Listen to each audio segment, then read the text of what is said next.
Good evening. Welcome to this evening's edition of the Richard Urban Show. I'm your host, Richard Urban, coming to you from historic Harpers Ferry, West Virginia. Tonight's episode is what has happened to our God-given freedoms. We've been talking a lot about the COVID-19 crisis, and I'm sure we're going to continue talking about that. And tonight is related too. But I'd like to take just a step back and think about has there been a general assault on our freedom, say, in the last 20 plus years? And I will say that the answer is definitely yes. When we look at the suggestions being made in the mainstream media or fake news, we see things like, oh my gosh, we might have to lock down for 2 years, or as we pointed out amply, Bill Gates is saying, maybe we could start laxing up or easing up in the summer, in June or July. And what's to keep from saying that anytime some situation comes up or there's a recurrence in the fall or some other quote-unquote emergency, the same thing won't happen again. So this kind of attack on our God-given freedoms, is this something that is new? And we'll have to say no. Recently, a very interesting interview occurred on the 700 Club with Pat Robertson of William Binney. He is a 30-year former employee and actually the security director of, or was the security director of the National Security Agency, or NSA. I would say that's the top spying agency in the United States. He indicates that there are 40,000 employees just at Fort Meade, which is in Maryland, not so far here from Harpers Ferry. Well, it's probably about, 70 miles or something. And additionally, there's some 100,000 plus employees throughout the world and contractors. That is crazy. So what does the NSA do, especially since 2001, and why did William Binney quit? Let's look at this clip, and we're going to look at several clips from this interview and see what he has to say. Well, now you've said that the ultimate goal is total population control. In a democracy, that is really scary business. It's actually a totalitarian process that's been used down through history. I mean, that's what totalitarian dictators, states, that's what they want to do. They want to know everything about the population so they can control it. That was the idea behind the Soviet Union, the East German Stasi. That was their idea, and the Gestapo and the SS, and down through history, many others. Is our stuff more powerful than those agencies you mentioned? Yeah, unfortunately it is. That's the real problem I see, is that the capacity is, when you're looking at electronic activity of individuals, like when you use a credit card or when you make a phone call or email anybody on the internet or do chatter on the internet, that can be monitored in near real time if they're necessary. Otherwise, they can capture it, collect it, store it, and then retroactively analyze it. So it's something that it provides the opportunity to monitor everybody in the country, in fact, most everybody in the world, in near real time throughout the day. And that's really a 1984 on steroids, really. So we can see in the clip that he's saying that the goal is total population control, just like the Stasi during, World War II, the German security agency, and that the tactics are the same that the KGB and the Russians were using, and that's why he quit. So this has been going on now through the Patriot Act, so-called, for now almost 20 years, and that act is still in effect. It's supposed to be catching terrorists, but the reality is they're using it to monitor all of us United States citizens. So clearly, this is a violation of our First Amendment rights, and it's clearly unconstitutional. let's listen to another clip now. All right, now let's take Mrs. Joe Average living in Topeka, Kansas, and she goes to the store and buys something with a credit card. NSA's got that right then? They have electronic data. They'll collect financial act transactions. Sure. She calls her friend Myrtle down the street. That phone is monitored, that call? Not all of them, but a good many of them are recorded. Certainly all of the fact that she made that call is recorded and stored and what we call graphed, that is building relationships. That's one of the real problems here.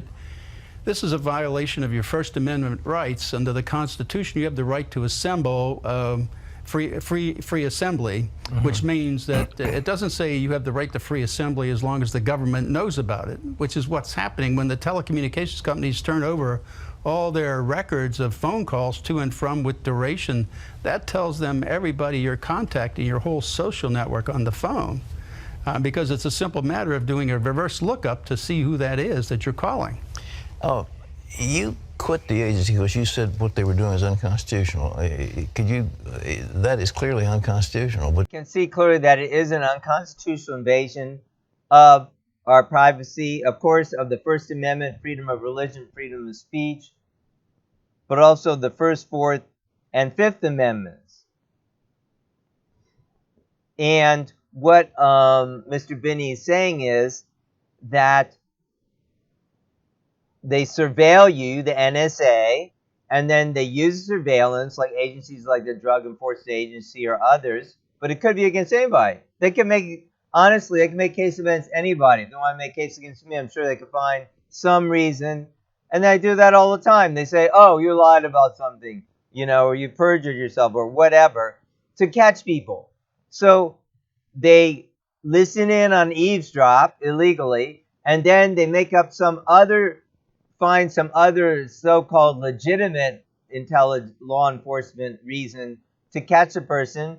Then they lie even to the Supreme Court and say, no, we never do that. We don't listen in on people. We just use regular law enforcement tactics. So that is, absolutely and completely unacceptable. oh, you quit the agency because you said what they were doing is unconstitutional. Could you? That is clearly unconstitutional. But why does the government keep on doing it?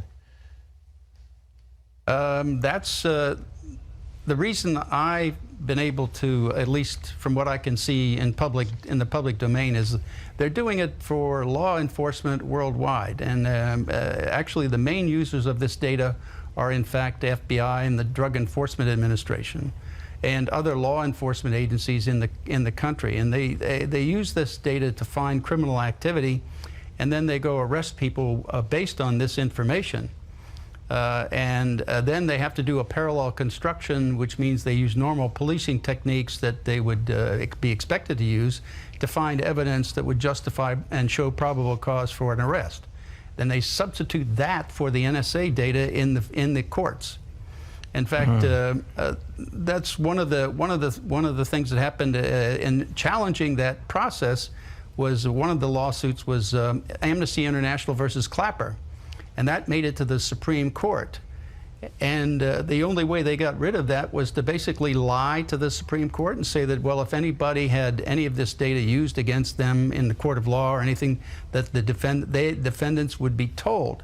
And that was simply a lie. Nobody has been told to date. So we can see clearly that it's a violation of not just the First Amendment, but the Fourth Amendment to have freedom, in your of your possessions and your yourself. In the Fifth Amendment, not to be used as in a court of law against you through this illegal surveillance. So clearly, all this is unconstitutional. So then the question remains, what can we do about it? And we'll hear now from Mr. Binney one more time about, the attitude of Americans and maybe why we are lax in this area. I'm horrified at all this, and I'm sure the average of America, most of the congressmen they come out of neighborhoods and they're elected by the people. Do you think Congress has even a clue as to what you're talking about? Probably not a complete clue, but I think that's part of the reason that Representatives Amos and Conyers got a coalition of members of the House to try to unfund NSA's activity last year. They almost made it by about 12 votes. They lost 12 by 12 votes, but they came pretty close for a first try. So there is a move in Congress to limit and stop this, and it really is all of this activity it's unconstitutional under the First, Fourth, and Fifth Amendments. The first, because they're giving your associations and everything. The government is collecting that data. The fourth, because they're looking at the content. It's not just metadata that they're collecting; it's content also. And the fifth, because they're using data that the content of data that you pass between your friends and neighbors, and use that against you in a court of law. That's a violation of the Fifth Amendment. That is to have you can claim the Fifth Amendment not to testify against yourself. Well, that's a violation of that too. The average person doesn't have a vestige of knowledge of what you're talking about. They just trust their government. What are we going to do as citizens? Well, you see, let me say something about that first. That's really the problem here in this country. You see, from what I see is we have not had a dictator in this country for almost since George III, for almost 240 years. So we've been very comfortable over those 240 years, at least, kind of depending on our government to do the right thing. And that's what we've all been accustomed to them doing. That is, we trust them and have trusted them for a long time. And so we don't have that knowledge of what dictators and dictatorial processes are. But if you look at it, the Germans today are the ones who are really upset about this. And the reason they're upset is because they've got living memory of the Stasi and living memory of the SS and Gestapo. So they're very familiar with these techniques and procedures, and that's why they're very upset. To me, I think the only way we can get out of this is to fire everybody in D.C. I think that's the only way to do it. You have to go out and vote. You have to get active. You can't stay quiet and let this happen. You have to stand up and oppose it.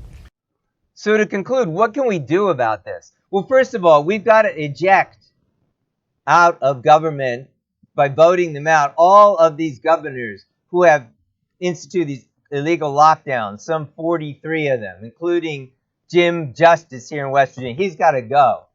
He's completely incompetent anyway, but in this is definitely, the final straw, if there ever is one. I certainly didn't vote for him to begin with, believe me, But in any case, taking away all of our constitutional rights, especially in West Virginia, a rural state where there's nothing happening, but it would be wrong in any state, but especially here, when, studies are showing now these lockdowns made absolutely no difference, as I've been saying all along. There's no scientific base for lockdowns. Analyses show that there's no substantial statistical difference between the states that had them and didn't have them. Anyway, getting back to the point at hand, we need to throw out all those legislators. And furthermore, we're going to be listing, like on our Urban Life Training website, all of the West Virginia state legislators. And I suggest you all do this with your state legislators in your state and their positions on health freedom and vaccine choice. Are they for, giving people the right and freedom to, have freedom? That's right. Not to have forced mandates. Now, here in West Virginia, unfortunately, we have the forced vaccine mandates. You cannot attend school if you don't have the full vaccination.